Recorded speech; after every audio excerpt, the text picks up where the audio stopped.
Hey guys, Brian Hill with the Complete Combatant. Thanks for tuning in. I hope you'll subscribe to our channel, hit the like button, it really helps us out. Maybe share it with some friends if they have some shooting problems I can help them with.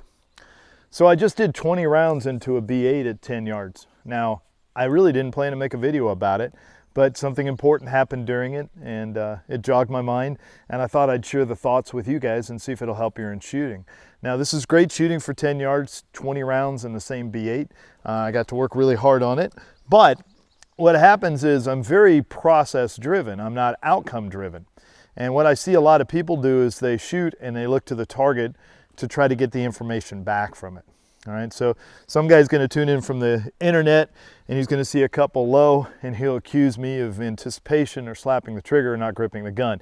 Without actually seeing any shooting, he just knows that it's got to be one of those things. And that's called the technical input. All right, now my goal was to get them all in the 10 ring, which I've successfully done. And if I count them up, maybe I have 4 outside the X ring itself, which is a hell of success. If I've got 16 in and 4 out, that's almost 80%. It is 80%. 80% X ring hits. I'm pretty happy with that. 100% accuracy. All right. But how did I get there? Well, I'm not really worried about the outcome of it. I am following the process, and it sounds great, but what does it mean? It means that I'm getting the inputs as they're happening.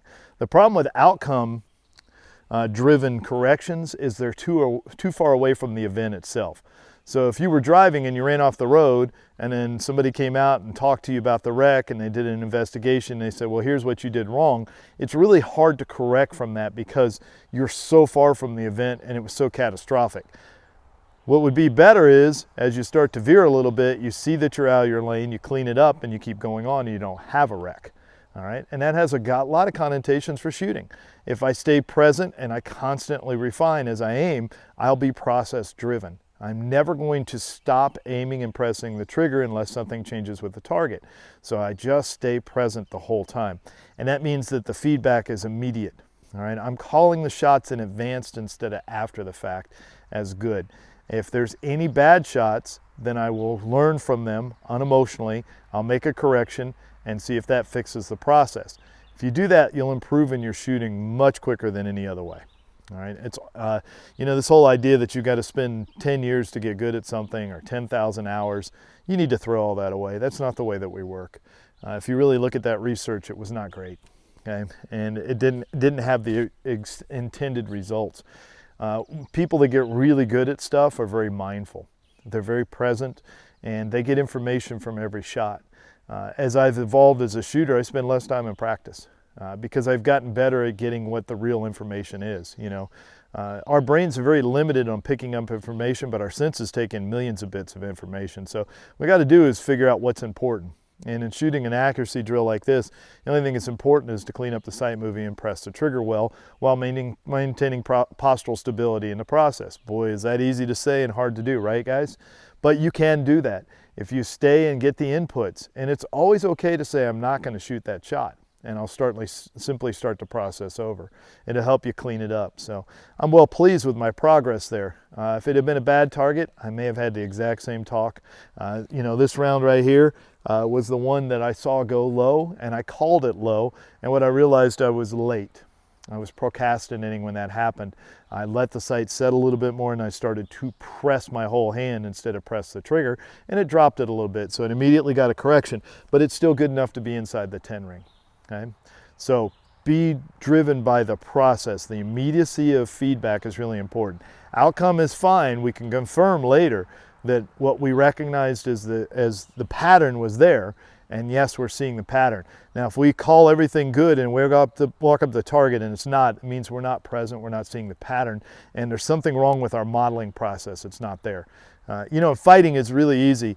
If you were doing a striking match and you threw a punch out and you missed, you know you missed. You instantly know you miss. You start making corrections to be able to hit the head, the body, the legs, whatever you're going to do. Same thing in grappling. If you're setting up a submission but you're a little too slow because you telegraph your intent, you learn to get ahead of the other person and wait there. When I'm shooting this, since I've decided to shoot all 20 rounds, this is not a hostage drill, I'm not working on the street, I'm practicing accuracy right now. I'm going to shoot all 20 rounds, then the only thing that matters is that either I see exactly what I need to and I shoot the shot, or something's slightly out of place and I correct it and then shoot the shot. Okay? Make it simple. Find your outcomes, afterwards, but be driven by the process. And then you can compare the two models and you should be able to shoot at a much higher level. I hope that helps you guys. All right. If you need more help, you can reach out to us. We do Zoom lessons. I travel on the road. You know, if you get eight clients in class, that'll be enough for me to come see you. I'm also traveling to other ranges, so you can come see me then. And our home range is now open. We'll be doing classes once a month here too. So a lot of opportunities for you to train with a Complete Combatant if you'd like to. Remember, the important thing in all of this is you have to get the information. You have to constantly be measuring, and most measuring is done inside of you, and then you have to perform and see what the outcome of that is. If it's good and your model's correct, then you move on, and then you have to refine this. You have to constantly refine this and get better. You know, someday I'll put all 20 in the X ring at 10 yards, okay? But I'm well pleased with what I did. This is good enough. I said everything in the 10 ring. I really said everything in a 9 ring would be fantastic. At 10 yards, should be able to do that with a dot. I'm well pleased with my performance. So mostly it's a pat on the back. I stayed present for all 20 rounds. 20 rounds is hard. Even if you're taking 1 second per round, then it's a 20-second drill, which means it lasts longer than our concentration and our focus. So we have to reset somewhere along the way. Okay? Trust the pattern. You're good at seeing this. You can shoot the pattern if you'll trust your intuition to do what you're supposed to do. All right, Brian Hill with the Complete Combatant, and as always, measure, refine, and perform.